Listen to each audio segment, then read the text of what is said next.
So let's meet Kate Halpin is from Specialist Stern Australia, and Kate is going to highlight how their recruitment method removes barriers and showcases the benefits employers have discovered integrating neurodiversity into their workplace.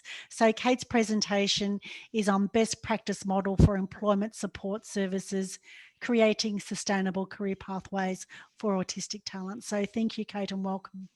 Thank you so much for such a lovely introduction, Debbie. I'm so honoured to be here today, particularly on International Day of People with Disability as well. And for me personally, it's something certainly very close to my heart and definitely something I'm very passionate about.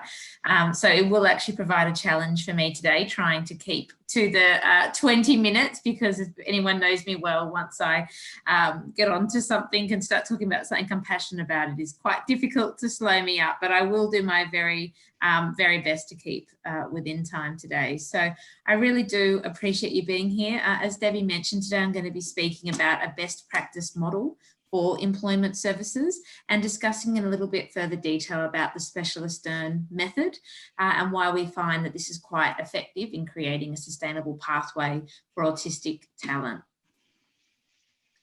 So for those of you that aren't familiar with Specialist Stern, Specialist Stern branch within Australia was established back in 2015, and we do have a fairly ambitious goal, which is to enable 12,000 meaningful careers for individuals on the autism spectrum by 2030. And if you think that's a fairly ambitious goal, well, our overarching Specialist Stern Foundation, internationally, we have a combined goal of 1 million careers, which is really, really exciting and something that we're all very passionate about. And all the separate chapters of Specialist Stern come together working towards that goal. So Specialist Stern is a non-for-profit organisation, and we are dedicated to helping employers understand, value and include the unique capabilities of individuals on the autism spectrum. The Australian branch, as I said, was established back in 2015, but within quite a short time frame, so only around 5 years, we already have had quite a big impact within the Australian market. You can see at the bottom of this slide just a small snapshot of some of the organisations that we're currently engaged with and doing some really, really exciting work with. The original first chapter of Specialist Stern was actually found in Denmark. So you might be wondering what Specialist Stern actually means, but it translates to the specialists. And we do believe that we're specialists within this field. We're also credited with actually starting what's now known as the Autism at Work or Autism Advantage movements as well. So why am I actually here today, you might be wondering? So we've obviously got a problem. The unemployment rate within the autism cohort at the moment is quite large and unfortunately is growing. So at the moment we have approximately 1 in 59 individuals on the autism spectrum within Australia. So that equates to about 270,000 people within our population. As we perhaps are aware, autistic individuals have significant skills that would be valuable to any industry. However, in Australia, only 40% of individuals on the spectrum are currently employed. This is a population of willing and able individuals who can excel in any role if given the correct support, knowledge and understanding. And particularly here, I want to highlight that third, circle where it says here, overeducated and underemployed. And we do have a huge cohort, and particularly perhaps some of you sitting in today, we do find a lot of candidates that come through our program have got multiple degrees, and not just have they completed those degrees, but they've often excelled in their study as well. But because of those traditional recruitment barriers, they just can't find themselves a job. And if they are able to find a job, unfortunately, it's something that doesn't necessarily allow them to actually showcase the skills and all that time and energy they've put into their studies. It isn't meaningful employment. And you might recall when I mentioned before that Specialist Stern is working towards those 12,000 roles for individuals on the spectrum within Australia. That real key word there is meaningful careers. We don't normally engage with an organisation for casual roles. It needs to be at least a 12-month minimum contract because we want to set these individuals up for success and for that long-term career as well. So if we look at, for example, the Disability Employment Service caseload at the moment, it does equate to about 7% of that sector. They have individuals on the spectrum, and again, often struggling to find these individuals work. That actually does allow them to showcase their skills, and again, that meaningful work as well. And looking at some of those stats in a little bit more detail, so of that 41%, of individuals are successfully placed into employment, and only 3% of those individuals that are placed via the DES system actually make it to that 26% benchmark. And if we compare that in comparison, Specialist Stern at present has a 96% success rate using our particular model, which is based over a 12-month period. So quite a big difference there, not just in the time in which we're measuring it, but that long-term success. And as I said earlier, Specialist Stern has within Australia only been around for about 5 years. But in that time, our success rates always managed to stay between 94 to 96%.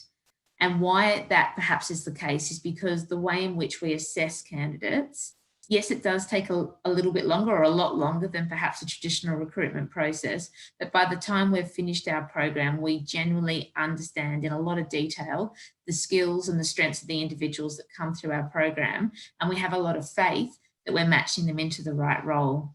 And on the flip side, we work very, very closely with the employer, often at least a year in advance of when the program actually commences, to make sure that we fit the piece of that capacity building piece, that education piece, to make sure that they're, implementing our program for the right reasons. And we want to make sure that we can educate them so eventually they can actually do this on their own, so that it is just standard business practice for them to create this pipeline for autistic talent.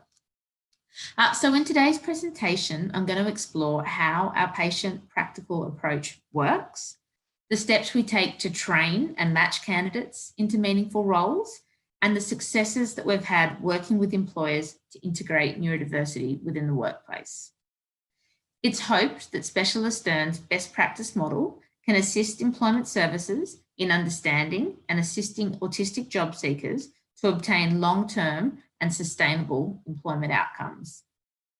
With a better understanding of this population, coupled with innovative strategies and tools, service providers will be more effectively able to find suitable work for this population of individuals and may become, in turn, a preferred provider for autistic job seekers. But at the moment, unfortunately, we are faced, I should say, with quite significant challenges and barriers at the moment for individuals who are trying to find work. So some of those, in just a brief snapshot, would include a disengaged talent pool, underemployed and overqualified cohort. Unfortunately, some of the challenges are the traditional recruitment processes, which we'll go through in a little bit more detail on the next slide.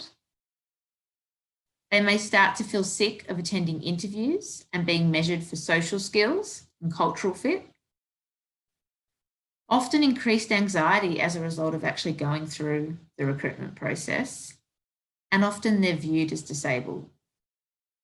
But if we look at a strength model on the flip side, those placed via our supported program often outperform those without. We often see a really high level of engagement with staff that come through our program, put their hand up quite early on and say, I want to be involved in this program. We never like it when someone's tapped on the shoulder and said, surprise, you're going to be involved in this program.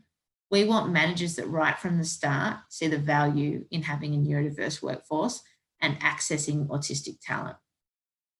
The other really exciting side from this strength-based model is that we often see a higher productivity, low turnover, quite a full range of roles.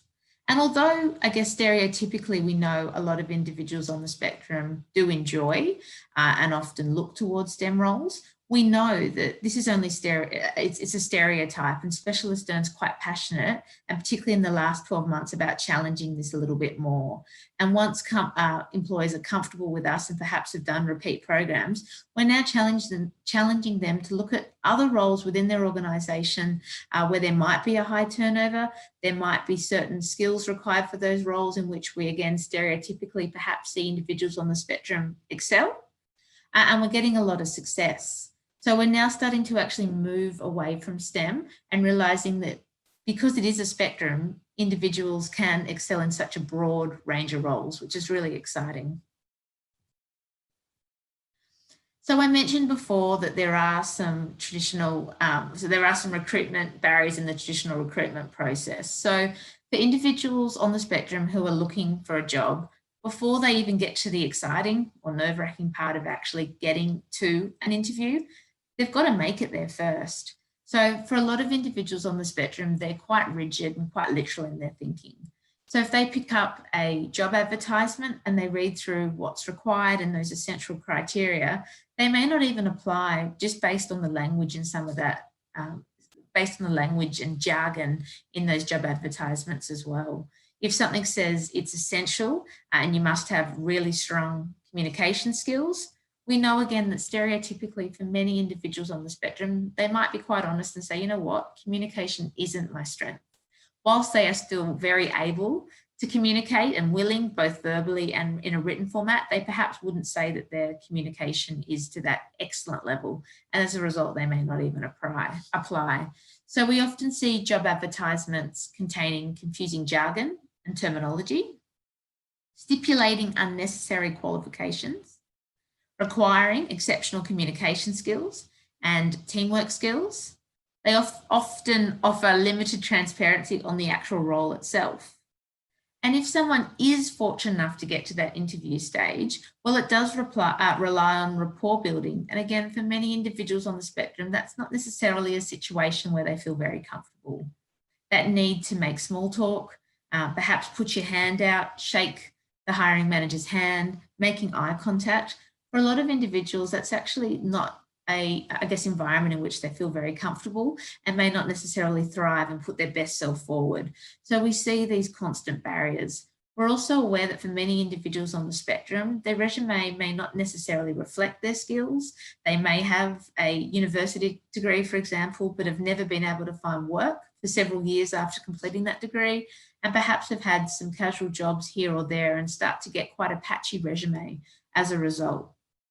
Again, we think from the perspective of a hiring manager who is getting absolutely inundated with applications, they get quite quick at reviewing them and going yes, no, as they come through. And often these individuals, again, don't even stand a chance. So what are we going to do about it? So we have here the Specialist Earn systematic approach. So Specialist Earn's social impact enterprise model uses a two-pronged approach focusing on both business and neurodiverse candidates to enable and harness their talents to pursue meaningful and successful careers where they can thrive and add value. And if we take a look at this graph, what I really want to point out is the fact that we often take organisations from that apprehension stage that you can see in the left-hand corner, right up to that appreciation and inclusion stage.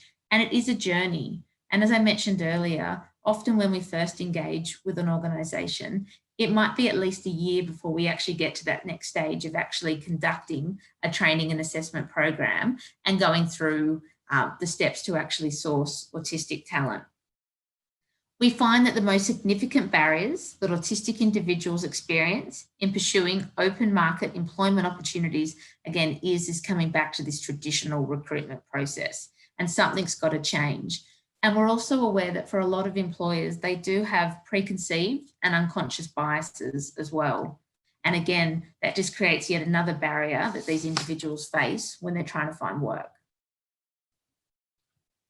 So how do we actually shift employers' mindsets? So again, the really big key piece here is that ongoing enablement, that capacity building piece for employers. We want them to genuinely believe in why they're coming to us and why they're going through our program, and what that merit and final value is of accessing autistic talent.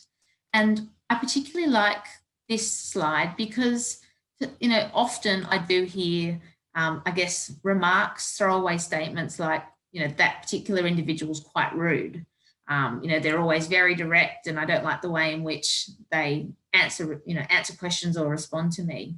But if we change the way we look at that and actually look at it from a strength-based approach, well, for many individuals on the spectrum, yes, they can be quite direct, but they're being very honest. And if you've asked them a question, they're going to give you an honest answer. And I think that's actually the beauty I particularly like in working with individuals on the spectrum, and particularly from, say, a quality and you know, continuous quality improvement side. How wonderful to have people that come into an organisation and see it through their own unique lens and provide you with that feedback. Often, particularly when we're new, we're too frightened perhaps to be honest. And if we're asked, what do you think? We'll say, yeah, it's great.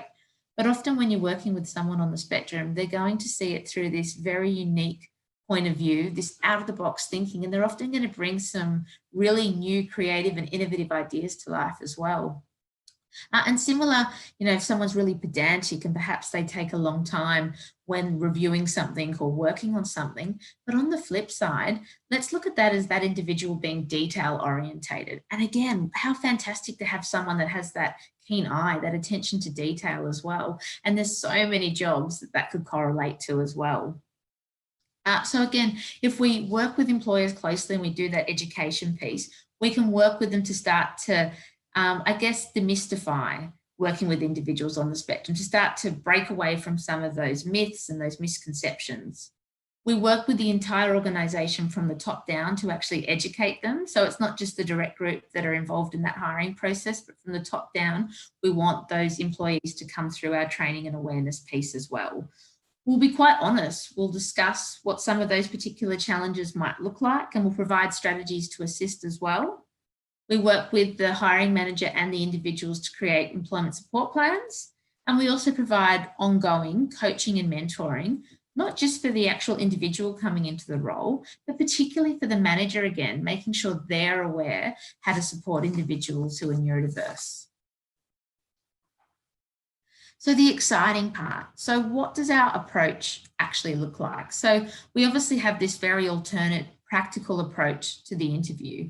And what's been exciting in this COVID world is that, you know, traditionally we did have a set way, a classroom-based way in which we did this, but COVID came in and ruined all our plans, and it made us pause and actually reflect on our processes and why we do things the way we do them. And we've been able to pivot, and all of 2020, we've run our programs online and had some really remarkable results, because the essence of what we do remains the same. And that is allowing these candidates to showcase their skills in a practical way.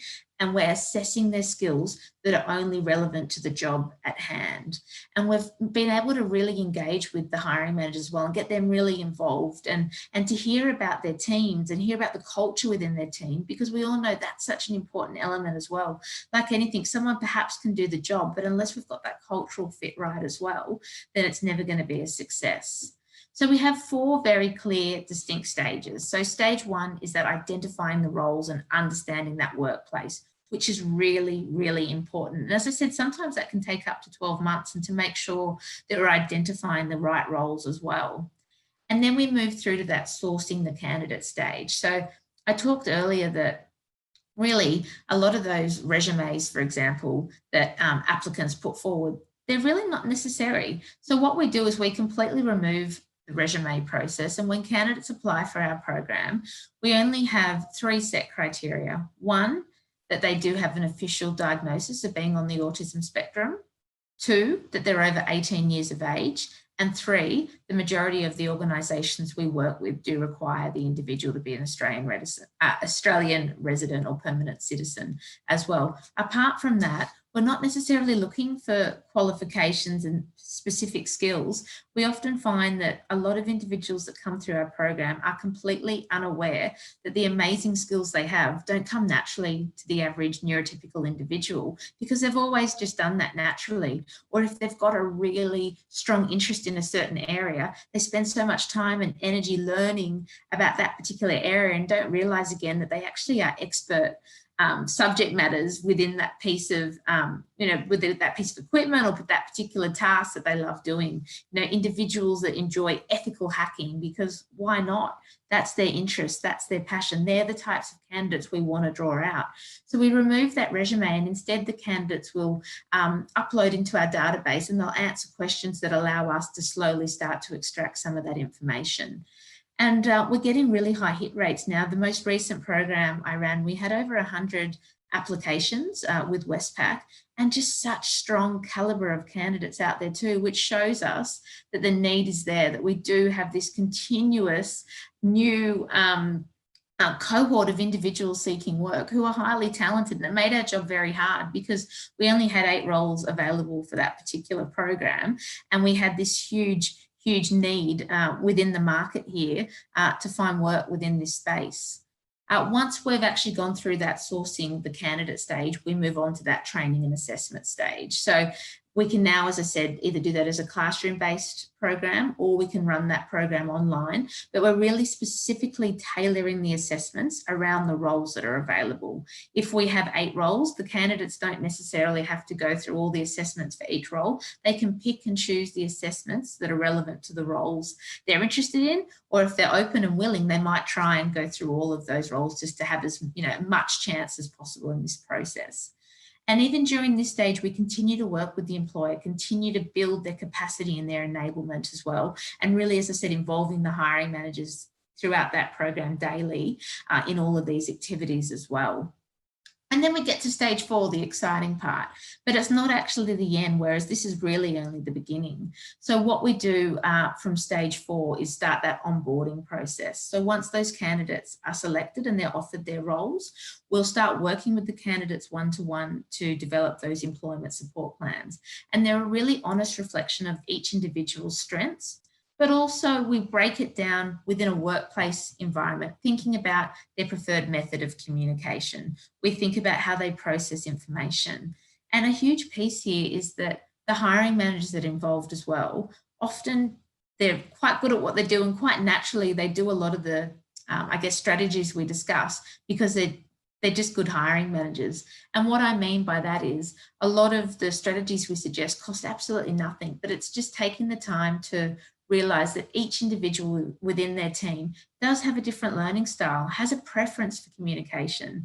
And a really simple example I often use is that I don't always pick up my phone and don't always want to have a lengthy chat on the phone or have a spontaneous chat on the phone. I feel much more confident communicating with my friends via text at a time that suits me, or emailing, whereas my husband on the flip side will always pick up the phone and just have a call and chat straight away. We're all different, and it's the same within the workplace. You might have someone that's always happy in a pre-COVID world, if you're in an office environment, to stand up and walk over to someone and have a chat.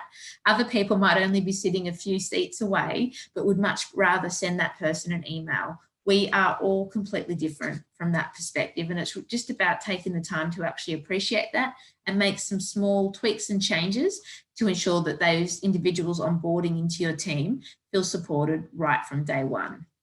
Once we've done that, we turn that into a tailored training piece specific for that individual, so that it's not generic at all. And we come back in again and we work very closely with the hiring manager and that direct team to educate them and to go right through that training piece as well.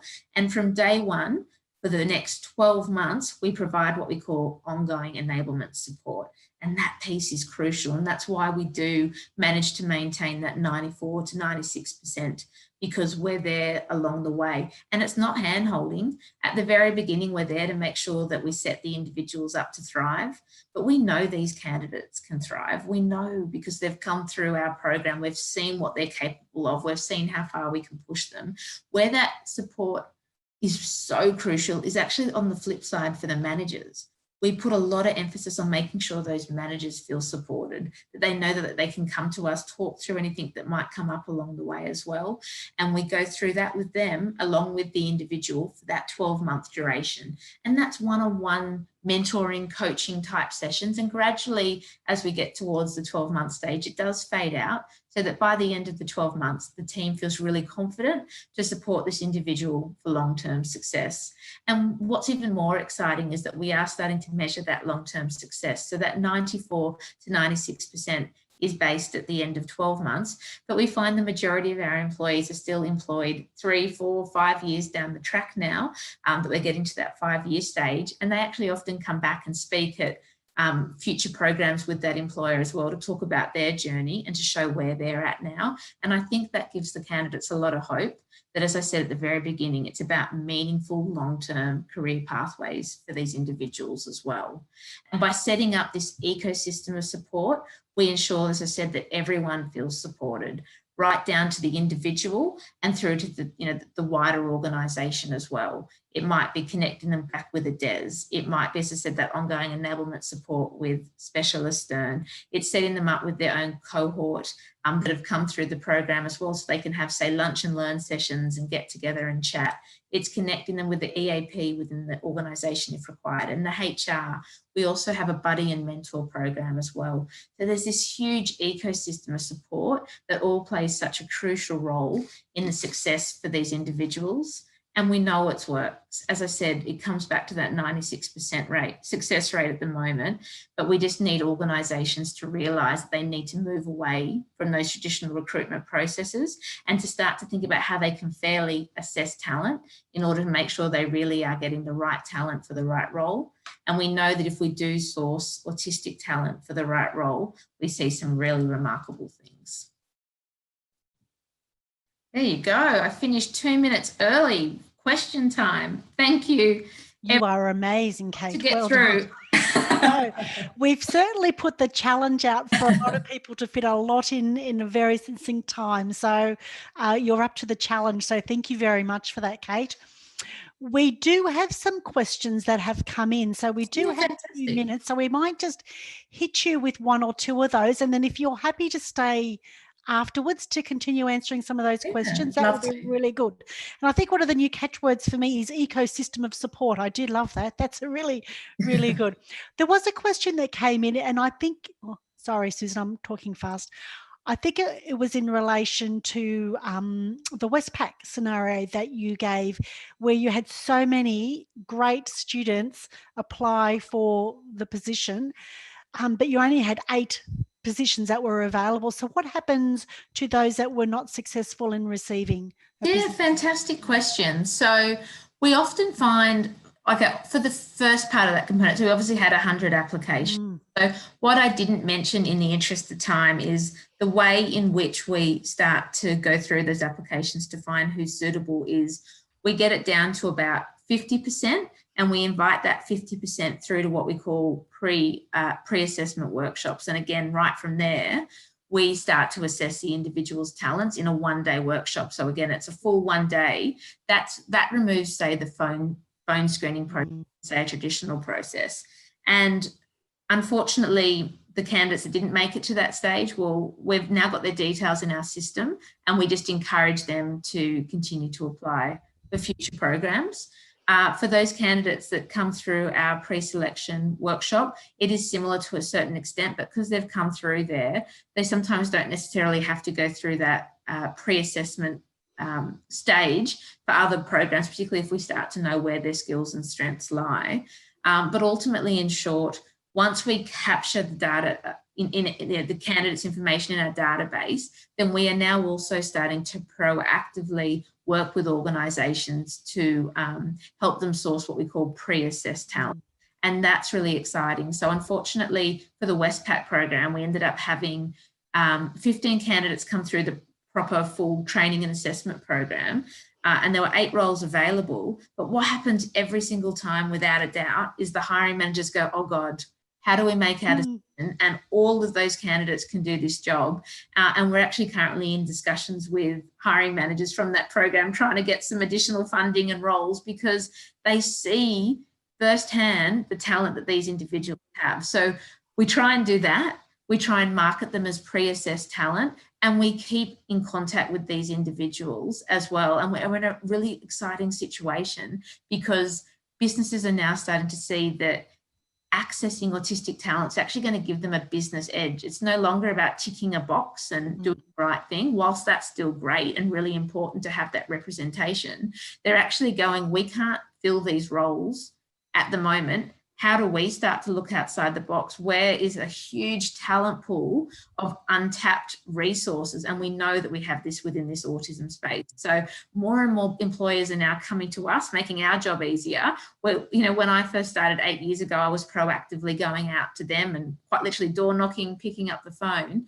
But now these organisations are coming to us. So I'm really hopeful that anyone that comes through our program will hopefully get an opportunity in a repeat program. And we see that every time. Just in the most recent program, someone had gone through once and not been successful, but is now fortunate enough to have a job. So I'm aware we have a long way to go and I wish we could do more. But the really positive thing is we're seeing a shift, we're seeing a change, and that momentum's moving forward. And as I said, that 12,000 careers within Australia, we're going to do it. We've got 10 years and I feel really excited that we're on the path to that journey. I have full confidence you will get there too, Kate. So thank you very much for a great presentation. And I think there is some more questions. If you could get to the chat box, that would be good.